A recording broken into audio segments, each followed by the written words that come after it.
At the Global Investigative Journalism Conference, we asked some of the world's leading experts for their top tips when investigating stories. Understanding and scrutinising public documents are core skills of investigative journalism. I am Flurin from the Philippines. I'm a training director of the Philippine Center for Investigative Journalism. PCIJ, or the Philippine Center for Investigative Journalism, is actually about to celebrate its 3 decades of work in the Philippines already. And these 3 decades, we've been working with several documents that really help come up with investigative stories. Among these are wealth documents, which are documents filed by public officials declaring their assets and liabilities and net worth. It is important that journalists try to understand this type of documents because it will always provide you lead for stories that might later on develop into corruption stories. What's important as well is to get not just one part of the document, but also a series of documents in order to track whether there's a spike in wealth and whether there's something irregular in that spike of wealth. Another type of document would be budget documents. These are good reference documents in trying to uncover if there are any irregularities in governance. But it's also equally important that when we try to see budget documents, we also check expenditure documents as to check how the budgets allocated are expended by our government officials.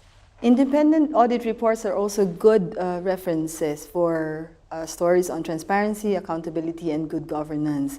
However, we must make sure that we do not only read the summary report, but read the whole thing in order to get a better grasp of the context of the report and do better storytelling. Another set of documents that would provide good information would be campaign finance documents.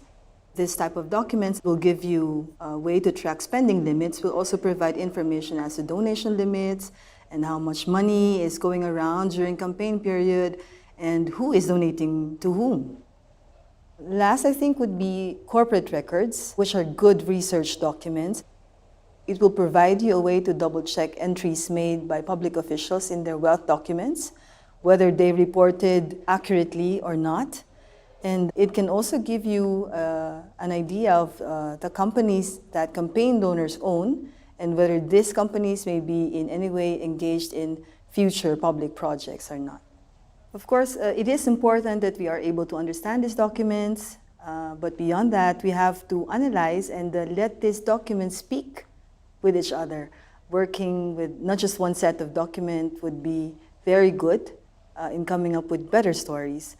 Here are some tips that I can share with you. First would be do good research, if not better research. We all know that research is the backbone of every story. It will always be your best defense against any person calling you fake news. It will always be your best defense against any person suing you for libel. Patience and flexibility will be major requirements. Patience will get you where you want to go. Flexibility will give you an idea or give you that sense of where to adjust, whether you have to pursue it or just let it go. Second would be more resourceful. Data and information will not always be readily available. Data and information will sometimes be restricted. So you have to go through different processes. You have to get different connections to get what you want, what you need for your story. Third would be critical. In this day and age of information inundation, we cannot just always rely on what is given to us. It is not always important that we rely on speed. It is always more important that we are accurate in what we report. Fourth, do good storytelling. Yes, it is important to do good research, but it is also equally important to do good storytelling. Effective stories are those that are easily understood by readers. So that's non-academic, less jargon, and most importantly, people must be able to relate their values to the story. That is the challenge. Last, investigate and write to serve public interest.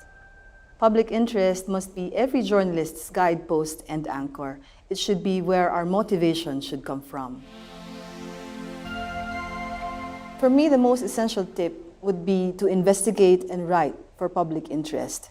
With public interest, you will never go wrong. Philippine Center for Investigative Journalism has had many stories published already, but the one I was responsible for very recently was a series of stories on campaign finance we released in 2016 to 2017, actually.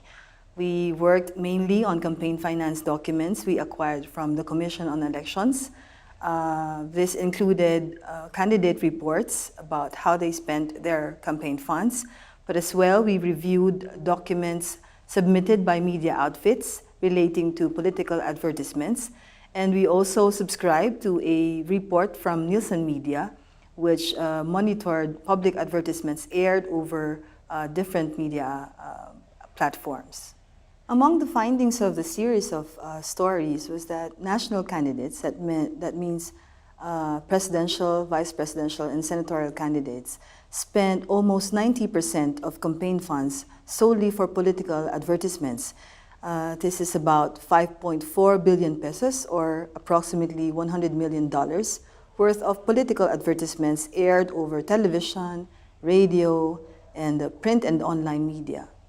Comparing these documents showed discrepancies in the amounts of political advertisements that they reported. Surprisingly, we also found out that media outfits did not comply to the regulations. So in the end, we got this story published with several findings that include who donated to whom, how much money was going around during the 2016 elections, and how political advertisement plays a big role in the campaign of candidates in the elections.